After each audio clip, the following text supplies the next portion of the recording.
April মাসের পরিচর্যায় bougainvillea গাছে কোন কাজগুলি সারলে গাছের গ্রোথ হবে ভালো, ফুল আসবে প্রচুর পরিমাণে, গাছ হবে ঝাঁকড়া, গাছের পাতা থাকবে সবুজ। দেখুন, আপনাদের গার্ডেনে যে সমস্ত গাছগুলিতে এখন ফুল শেষ হয়ে গেছে, অর্থাৎ বোগেনভিলিয়া গাছের ফুলগুলি শুকিয়ে গেছে, সেই সমস্ত গাছগুলিতে এখন প্রুনিং করে দিতে হবে। এবার অনেকেই ভেবে থাকেন যে বর্ষার আগে করে আমরা প্রুনিং করব। দেখুন, বর্ষার আগে প্রুনিং করতেই পারেন, তবে শীতের সময় যদি আমরা গাছকে অধিক পরিমাণ ঝাঁকড়া করতে চাই এবং প্রচুর প্রচুর ফুল নিতে চাই, তাহলে এই এপ্রিল মাসে আমরা প্রুনিং করে দিতে পারি। এবার বিষয়টি একটু খেয়াল রাখতে হবে, যেহেতু তাপমাত্রা এখন অনেক বেশি, প্রুনিং তো দুই ধরনের হয়, একটি হয় হার্ড প্রুনিং আর আরেকটিকে বলা হয় সফট প্রুনিং। এবার তাপমাত্রা অত্যাধিক বেশি থাকার কারণে আমরা এই সময়ে কোনো গাছই হার্ড প্রুনিং করতে যাব না, এতে করে গাছ অনেক সময় স্ট্রেস নিতে পারে না। তাই কি করব, সফট প্রুনিং করে দেব। আর যদি আপনার চারা গাছ হয়, দেখা যাচ্ছে যে গাছের বয়স 1 বছর এখনও হয়নি, এই ধরনের চারা গাছের ক্ষেত্রে বলবো আপনারা জাস্ট পিঞ্চিং করে দেবেন, অর্থাৎ আগাগুলিকে কেটে দেবেন। এইটুকু খেয়াল করে করতে পারলেই দেখবেন আপনি শীতের সময়ে প্রচুর প্রচুর গাছে ফুল পাবেন। এবার এই প্রুনিং করার কাজটি সেরে নেওয়ার পর অবশ্যই যে কোনো একটি কন্ট্যাক্ট ফাঙ্গিসাইড গাঢ় করে গুলিয়ে প্রত্যেকটি কাটা অংশে লাগিয়ে দিতে হবে। এই কাজটি করে নেওয়া হয়ে গেলে খেয়াল করে গাছে থাকা শুকনো ফুলগুলি বা হলুদ হয়ে যাওয়া পুরনো বয়স্ক পাতাগুলি কেটে পরিষ্কার করে দিতে হবে। এই কাজটি কেন করব? কারণ গাছের মধ্যে যত পর্যাপ্ত আলো বাতাস অবাধে চলাফেরা করতে পারবে, এই সমস্ত কাটা ব্রাঞ্চগুলি থেকে অধিক পরিমাণ বেশি সংখ্যক নতুন নতুন ব্রাঞ্চ আসার সম্ভাবনা বেশি থাকবে। তাই খেয়াল করে এই কাজটি অবশ্যই করে নেব। এবার এই কাজটি হয়ে গেলে আমাদের টবের মাটিতে গাছ বসানো যদি থাকে, অবশ্যই টবের কিনারা বরাবর ভালো করে একটু কোনো নিড়ানির সাহায্যে খুঁড়ে নিয়ে খাবার দিতে হবে। এবার আমার এটি হচ্ছে 12 ইঞ্চি টবে গাছ বসানো রয়েছে। এবার এই 12 ইঞ্চি টবের হিসাবে আমি একটু বুঝিয়ে বলছি, একটু খেয়াল করে শুনবেন। টবের কিনারা বরাবর খুঁড়ে নিয়ে মাটিটা একটু ভেতর দিকে তুলে নিয়ে কিনারা একটু গভীর খাদ সৃষ্টি করে 200 গ্রাম মতো দিয়ে দেবো ভার্মি কম্পোস্ট।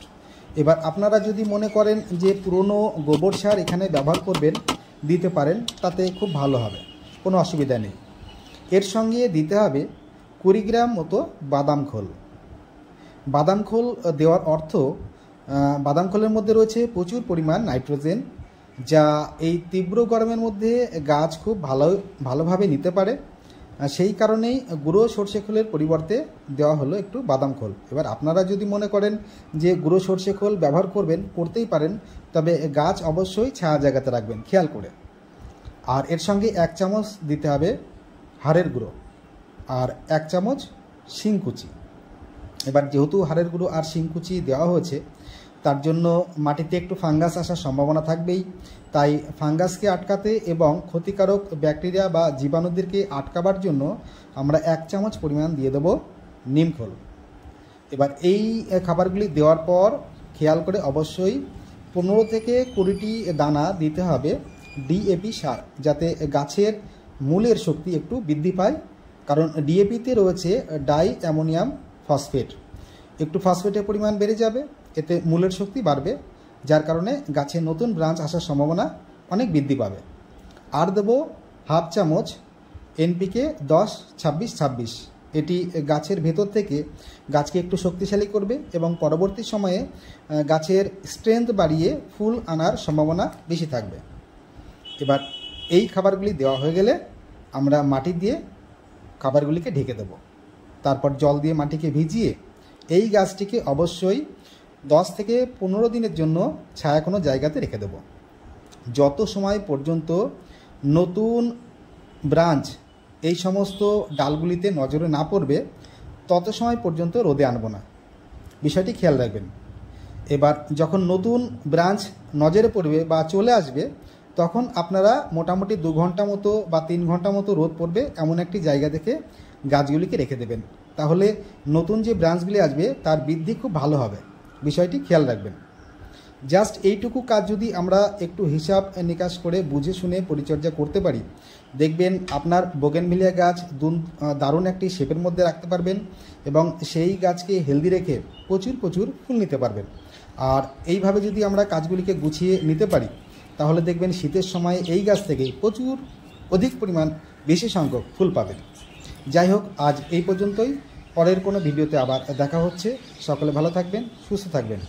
আর সবার শেষে বলি, এইরকম বিভিন্ন টিপসমূলক ভিডিও পেতে ইউটিউব চ্যানেলটিকে সাবস্ক্রাইব করে সঙ্গে থাকবেন। আর যদি কোনো প্রশ্ন থেকে থাকে অবশ্যই কমেন্ট বক্সে লিখে জানাবেন। সম্পূর্ণ ভিডিওটি দেখবার জন্য অসংখ্য ধন্যবাদ। নমস্কার।